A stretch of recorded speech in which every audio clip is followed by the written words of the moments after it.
और पीछे जाके देखें तो 30,000 करोड़ का होता है। तो आप ये सोच सकते हैं कि पैसा कहाँ से आ रहा था जो विज्ञापनों पे खर्च हो रहा था नंबर 1 के। दूसरी बात आपको ये बोलना चाहूँगा कि नारा दिया है उन्होंने नंबर 1 का, किस जगह पे हम नंबर 1 हैं। जब भी आप बात करते हैं तो वो पीछे हट जाते हैं, जीडीपी के अलावा वो दूसरी बात बोल नहीं पाते हैं। मैं आपको ये बताना चाहता हूँ, मेरे भाई जवाहर जी ने जिस तरीके से बताया कि नारी उत्पीड़न में नंबर 1 है, मैं ये बताना चाहता हूँ हिंदुस्तान के अगर आप क्राइम रिकॉर्ड का डिटेल भी निकाल के देखें तो हम 7वें नंबर पर आते हैं, हरियाणा 7वें नंबर पर आता है और इतने सारे स्टेट्स में, और हम काफ़ी ऊपर चल रहे हैं उसमें। एजुकेशन पे हम 22वें नंबर पर चलते हैं, हरियाणा में हिंदुस्तान के अंदर 22वें नंबर पर। एजुकेशन की डिटेल में बात मेरे भाई जवाहर यादव जी ने बता दी थी। सेक्स रेशियो को ले लें तो उसमें भी हमारी कितनी बुरी हालत है वो आपके सामने है। इन सब बातों से अलग हटते हुए मैं एक बात बोलना चाहूँगा कि एक इंडिपेंडेंट एजेंसी ने सर्वे करके और कुछ मापदंड बनाए थे और 2 स्टेटों के बीच में अपना कंपैरिजन किया था, बिहार और हरियाणा में। और जिन बातों को उन्होंने रखा था उसमें जीडीपी भी थी, ह्यूमन डेवलपमेंट भी था, एग्रीकल्चर भी था, सेक्स रेशियो भी था, लिटरेसी रेट भी था और डेमोग्राफी थी। इन सारी बातों के जब उन्होंने सब बातों का निचोड़ निकाला और जब अंक देने की बात आई तो बिहार को 59% अंक मिले और हरियाणा को 41% अंक मिले। आप इससे इस बात का अंदाजा लगा सकते हैं कि हरियाणा आज बिहार जो अभी ग्रो कर रहा था से भी बुरी पोजीशन में है। इसलिए मैं आपको यह बोलना चाहूंगा, नारा दिया है, बहुत अच्छी बात है। इस नारे पे अब कितने लाख करोड़ वो खर्चने वाले हैं ये हमारे माननीय मुख्यमंत्री जी को देखना है, और वो इतने लाख करोड़ कहां से लेके आएंगे ये भी उन्हें देखना है, और सुरजेवाला जी उसको कैसे प्रमोट करते हैं ये भी उन्हें देखना है। लेकिन तो मतलब ये हिट हो जाएगा ये। लेकिन मैं आपको इतनी बात बोलना चाहता हूं, मैं इतनी बात बोलना चाहता हूं, जिस प्रदेश के अंदर टेलीविजन देखने के लिए बिजली नहीं होती है उस प्रदेश के शायद कम ही लोग इस नारे को देख पाएंगे।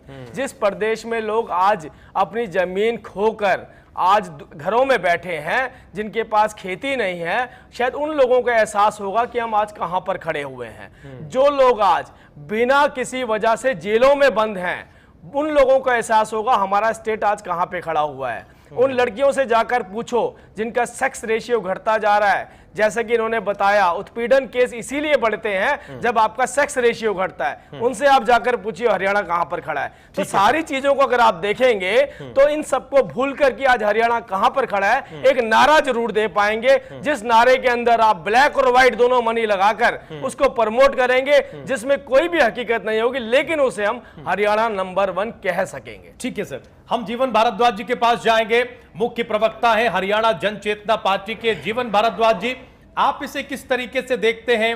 और हम ये जरूर समझना चाहेंगे आपकी पार्टी के नजरिए से कि एक कंट्राडिक्शन तो पिछले 2-3 वर्षों से है ही।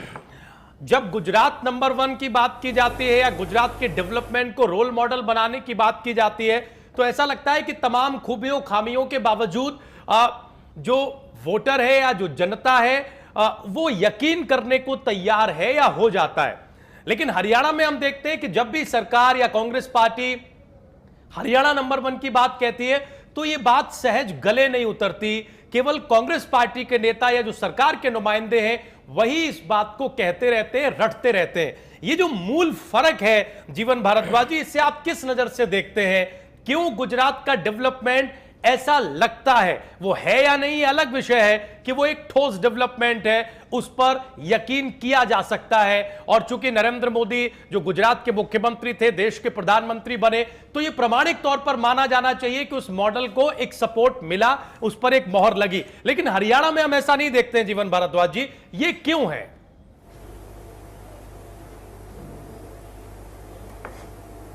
राजीव जी, आप बिल्कुल ठीक कह रहे हैं। दरअसल अगर कांग्रेस थोड़ा सा इतिहास में जाए तो यही नारा पिछली बार जब इलेक्शन हुई थी जी, तो यही नारा दिया था मुख्यमंत्री जी ने, और उसके बाद इनका हश्र क्या हो तो आपने देख ही लिया है। बड़ी मुश्किल से जोड़ तोड़ के इन्होंने सरकार बनाई। आप जानते हैं कि अगर आज जनहित पार्टी के एमएलए ना इनके साथ जुड़ते तो ये कभी सरकार भी नहीं बना पाते थे।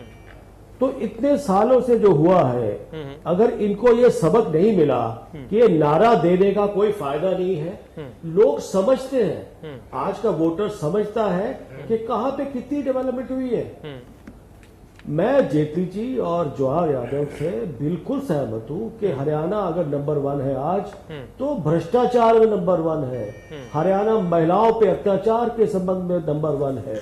आज हरियाणा को रेप प्रदेश कहा जाता है, रेप प्रदेश। हर दिन हरियाणा के बड़े बड़े शहरों में देखिए आप, रेप के केसेस रोज अखबार भरी होती है। आप अब कहां से नंबर 1 है? पैसा खर्चने से, विज्ञापन से नंबर 1 कभी नहीं बनता आदमी। कोई पार्टी को नंबर 1 के लिए कुछ ठोस कदम उठाने पड़ते हैं जो कि जनता को दिखाई दे। गुजरात का मॉडल सबके सामने था, जनता देख रही थी, लेकिन इनके पास कुछ भी नहीं है सिवाय विज्ञापन के। तो नंबर 1 क्या है ना, तो मेरे ख्याल से कोई औचित्य नहीं है और इनको पता चल ही जाएगा विधानसभा के इलेक्शन के बाद इनका क्या हश्र होने वाला है, दे लो।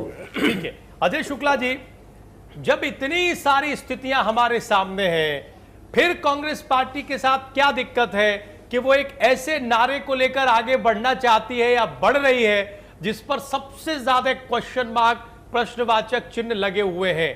ऐसा क्यों कर रही है कांग्रेस पार्टी? क्या कांग्रेस पार्टी के पास एक वैक्यूम क्रिएट हो गया है कि अगर हम ये भी नहीं करते तो फिर हमारे पास करने को कुछ बचा नहीं है? क्या मुश्किल नजर आती है कांग्रेस पार्टी की इस नारे को कैरी करने की?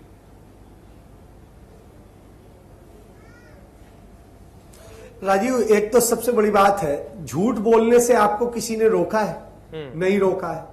जब रोका नहीं है तो चाहे जितना झूठ बोल लो, एक झूठ से लेके 100 ठो झूठ बोल लो, कमोबेश यही हुड्डा सरकार कर रही है। और आप एक चीज देखिए, ये चुनाव का वक्त आ गया है, चुनाव के लिए कैंपेनिंग हो रही है और वो कैंपेनिंग सरकारी पैसे से हो रही है। हरियाणा के लोगों के जो मेहनत की कमाई है, खून पसीने की कमाई है, उससे ये सारी कैंपेनिंग चल रही है कि हरियाणा नंबर 1, हरियाणा नंबर 1, हरियाणा।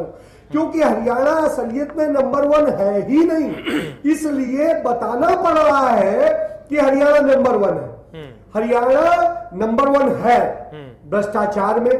आप रोजाना 50 तो उदाहरण आते हैं मेरे पास में, 50 लोग जो है एप्लीकेशन लेके आते हैं, वो आते हैं कि साहब यहाँ पे ये हुआ ये हुआ। एक छोटा सा उदाहरण आपको दे देता हूं, नौकरियां मिल रही हैं लेकिन एक क्षेत्र विशेष के लोगों को मिल रही है, काबिल लोगों को नहीं लिया जा रहा है। बल्कि यदि रोहतक और आसपास के लोगों में या हुड्डा परिवार या उनके आसपास के लोगों में, रिश्तेदारों को, नाकाबिलों को काबिल बना के नौकरी दी जा रही है।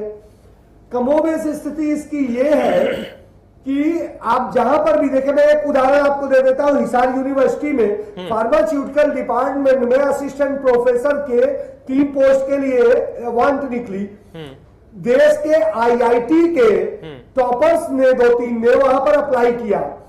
वो टॉपर्स अयोग्य घोषित कर दिए गए जो आईआईटी के टॉपर है, और रोहतक से आए हुए जो वहीं के पढ़े हुए लोग थे लोकल, और वो लिखित परीक्षा में बहुत पीछे थे, उन्हें इंटरव्यू में ज्यादा नंबर दे करके और सेलेक्ट कर दिया गया। साहब ये एक छोटा सा मैं उदाहरण आपको अभी हाल का बता रहा हूं, 15 दिन के अंदर का ये उदाहरण है आपके सामने। तो मैं ये एक उदाहरण एक आपको बताया हूं। तो इस तरह हरियाणा में आज स्थिति है, कांग्रेस के पास शून्यता की स्थिति उत्पन्न हो गई है।